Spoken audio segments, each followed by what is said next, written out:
Welcome to the London Society podcast. Let's go back in time. This is the West End, full of famous and discreet shops that sell fishing tackle or jog balls or downies. You can browse around in elegant arcades like long drawing rooms, or in Bond Street, one of the world's great shopping streets.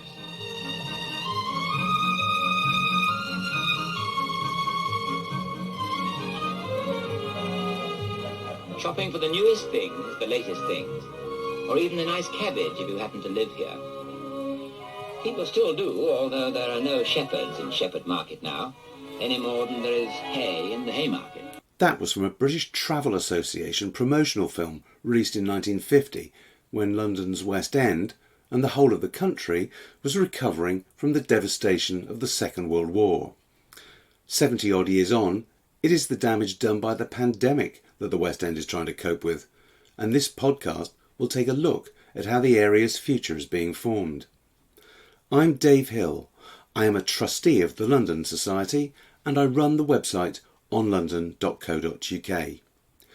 My search for whatever is next for the West End began at the Outernet, a new entertainment complex beside Tottenham Court Road Station down Charing Cross Road. It is home to 2 live music venues and a gold-coloured structure called the Now Building, which offers vast digital exhibition spaces. The Outernet project also encompasses Denmark Street, an avenue of legend in the history of British popular music. Fears were expressed that the Outernet and its developer, Consolidated Developments, would be the end of Denmark Street's guitar shops, recording facilities and general musical vibe. But John McRae of the scheme's architects, Orms, points out that that hasn't happened at all. We're actually walking down Denmark Street itself, and as we mentioned, some of the retailers have moved during construction. So for example, number 24, this was West Side, it's moved just one door to the left into 23. This was used as a site office, but that's now been cleared out. And West Side is one of the many guitar and other musical instrument shops. That is correct. So we mentioned Regent Sounds hasn't moved during construction, but you have Wonders that have moved a couple of times. As I mentioned, Roland have moved into the street itself, and number 20, which I believe is this one here, number 20, this is actually going to be used as a pro bono recording studios. So the British phonographic industry are coming back to the streets. They're very keen to create and identify a home for British music, and they've identified Denmark Street as being that. And as part of that, they are, as I say, going to create a pro bono recording studio so that emerging artists, people that have financial challenges, can enter the industry.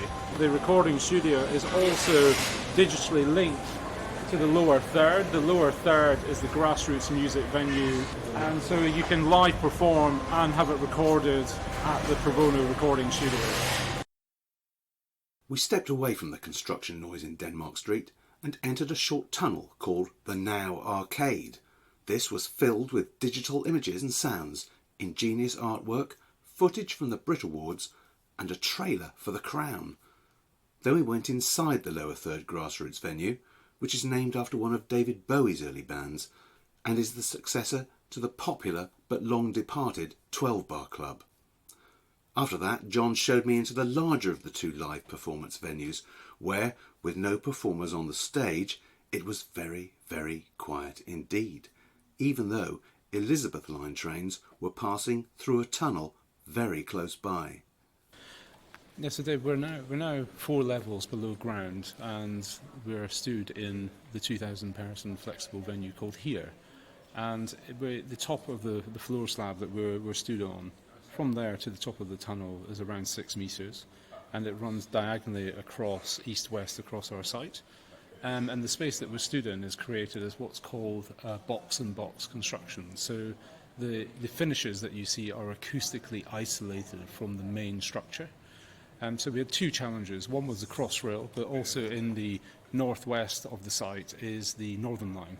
And because the Northern Line is on old tracks and old stock, we had to be very careful about vibration and noise coming in, and also vice versa. So the Elizabeth line is done on dampers, so it's actually less of an issue than the Northern Line. But the idea was that there is no sound leakage out or no sound leakage in. So this is a proper live performance venue. Back above ground, time to gaze at part of the Outernet surface. This is the now trending gallery that we're looking at here. So it's two walls adjoining each other at right angles with glorious, very high definition moving images. So what kinds of things can you see when you stand here? If I stood here for 15 minutes, what sort of things would I see? It would be ever-changing content. So the one that we're actually looking at is what I mentioned earlier, which is Room to Breathe, which is about how you can help commuters or people that are coming to visit London, just to give you that 10 minutes of calmness. So it's about just bringing you down, giving you content that works to just relieve some stress. Now that maybe then you might see landscape views, and then you might take more photos as displaying emerging photographers, and then you might have the Bristol Awards. The Outernet, already functioning, aspires to preserving and augmenting Denmark Street's musical character while adding a bit more, including a hotel, and generally drawing a West End crowd. Meanwhile, over in Mayfair, property giant Grosvenor has big plans for transforming a part of its famous estate that lies just south of Oxford Street. My guide is Director of Development Heather Topel. We're currently located at the top of South Molton Lane, which is at the northern end of our South Molton Triangle site. We have the benefit of being immediately adjacent to the new Elizabeth Line station at Bond Street, and we have plans for a transformation of this part of the West End, running from where we are down to Brook Street, over to South Molton Street and Davy Street. Why did you decide this little bit of London at this particular time? Well, at Grosvenor we have a long history in this part of London. We look back 300 years and we're often trying to look forward just as far. And we are therefore really vested in what happens in the West End. And we're continually looking at how our estate can change for the future. You've got quite a mix of different uses in the streets that the development area covers. Is the balance going to change between retail and office and anything else? Well, yes. I mean, we're looking at delivering a significant increase in terms of the amount of office space that will be included. But this is really a mixed-use development, and it's reflective of the West End as it stands already, which is that there are offices, but there will also be residential uses, and we'll talk more about that when we look at South Molton Street. Also around 35 shops, cafes, restaurants, and a hotel. So this is a true blend in terms of what can happen, and it's those compatible uses that will, we hope, generate interest and liveliness and also create what will become a new destination. I think the mix of uses here plays to the need to create a destination that works at different times of day, that's not just a 9 to 5 destination, that works weekdays and weekends. And we know that as we understand what the impacts of the post-COVID world are, that we need to be flexible about how we approach that. And so what's many of the principles behind South Molton Triangle are those that I think we're seeing in London, in the UK, elsewhere, about how we create a more flexible, adaptable environment, one that's more focused on public realm and public spaces that will, we hope, be adaptable into the future. Now we're on the rather fabulous and glamorous South Molton Street. Now the right-hand side, or that is the western side of this street, is part of the scheme. So what is going to happen here, Heather? So on South Molton Street, there are two really important moves that we're looking at in terms of the future. The first of those is looking at increasing and upgrading the retail that's along the street, and the second is that this is where we'll be providing homes and housing for people who live in Westminster, and so that's both private and affordable housing that will be part of South Molton Street. Does that mean that some of the buildings that are here now are going to be put to different uses, or are you going to be adding bits? How's it going to change? There will be some changes of use here, but we will be retaining all the buildings. So this is really a story about how we reuse the existing buildings and think about how we can, in a more low carbon way, try to reinvigorate the street. South Molton Triangle will be net zero carbon, both in construction and in operation. And so that does mean that we've had to start thinking very early on about how we reduce our impact. It means that we'll be removing gas from the buildings and making sure that we're using only electricity into the future, but how we reuse materials, how we insulate the buildings, and also how we then operate them in a more sustainable way into the future. On the Grosvenor website, there's the emphasis is laid on the fact that you're transforming this famous triangle, but you also want to preserve the stuff that's good and that makes it special. So now we're standing opposite a pub, which we will not be going into. We're standing opposite a pub, and it's called the Running Horse. So tell us a bit about what's going to happen to the Running Horse. Yes, it is probably a bit too early for us to head in there now. The Running Horse is an existing pub, and as part of our plans, the expectation is that it will be expanded so that we can provide more opportunities for seating inside. And that plays to what we were discussing earlier about sort of trying to find different opportunities to draw people in, so that this is, yes, an office destination, but it's equally somewhere that you might come for a drink. Likewise, we're stood on Davies Mews, where we'll have a public realm that we'll be investing in and cafes spilling out onto the Mews, so that there will be different reasons for a much broader range of people to come to this part of Mayfair. People have been speaking over the last few years about whether the West End of London, in all its variety and diversity, has kind of had it. You clearly don't feel that way. No, absolutely not. I think at Grosvenor, the West End is our lifeblood. It's how we see the future of London, through Mayfair and Belgravia. And as an estate, we've seen it change innumerable times over 300 years, and I think our expectation is, yes, of course it will change, but it has a really important role to play in the future of London. That was Heather Topel from Grosvenor.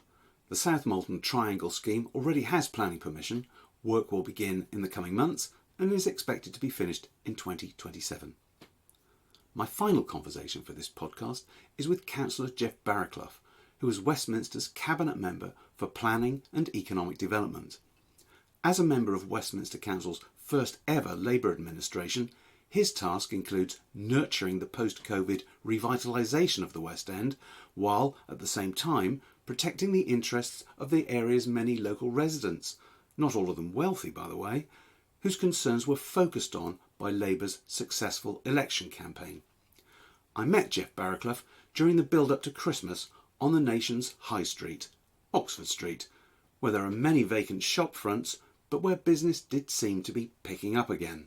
We think that we're seeing signs of recovery in Oxford Street, aren't we? After the terrible bleak months of the pandemic, we've seen tube use in the area increasing, for example, and the street does seem very, very busy today. So there's a sense of recovery, but is it going to recover into something a bit different from what it was before? Well, the street certainly is very busy. The West End is packed with people, not just Oxford Street, but Soho and Covent Garden and Bond Street as well. Very, very busy.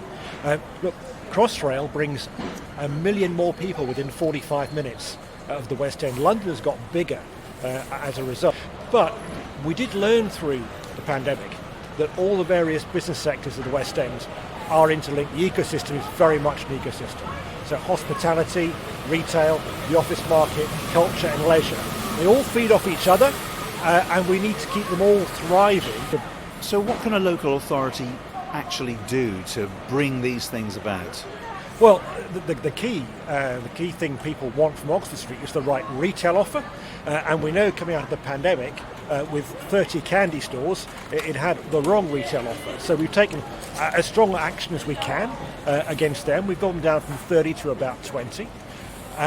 We have got a pop-up programme to encourage good meanwhile uses of space while landlords are waiting for better tenants. And we're investing in public realm. So we're investing in an end-to-end refurbishment of Oxford Street, from Marble Arch to Tottenham Court Road. New pavements, new lighting, some trees, places to sit down. So make it a much better environment, but also to demonstrate to the investors, brands around the world, this is a place they can do business because they are going to be supported. And obviously your powers are limited. You don't own the shops. You don't decide who they are let to. So you've got to be working with the big retailers, with the business organisations that represent them and so on, to bring this change about. I mean, is that a productive relationship you're having with them? Yes, there's a productive relationship with the private sector. We have our asks, as you'd imagine, from a new Labour Council. Such as? Such as pay the living wage, recruit locally, strong green credentials to contribute to net zero.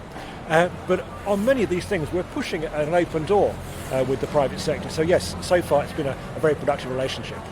Interestingly, after your rather sensational victory in the elections in May, there were some people jumping up and down and saying, at last, Oxford Street is going to be pedestrianised. That was never going to be the case, was it? Well, it was never going to be the case. In fact, in our manifesto, we said we were not going to pedestrianise Oxford Street. And let me explain why.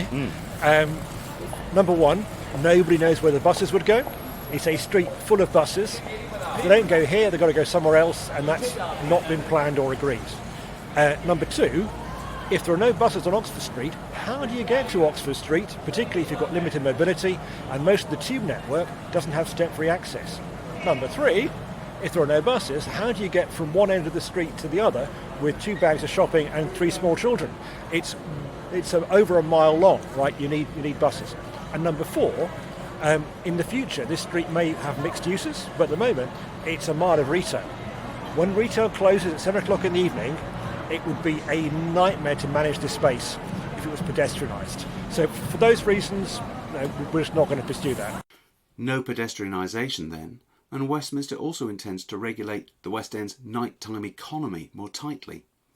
Yet the council, businesses and residents do seem to want to work together to improve street environments throughout the area and to ensure that the many components of that West End ecosystem, its shops, its bars and restaurants, its theatres and galleries and its local communities, thrive together in post-pandemic harmony, just as they seem to be in that clip from 1950 we heard at the start of this podcast.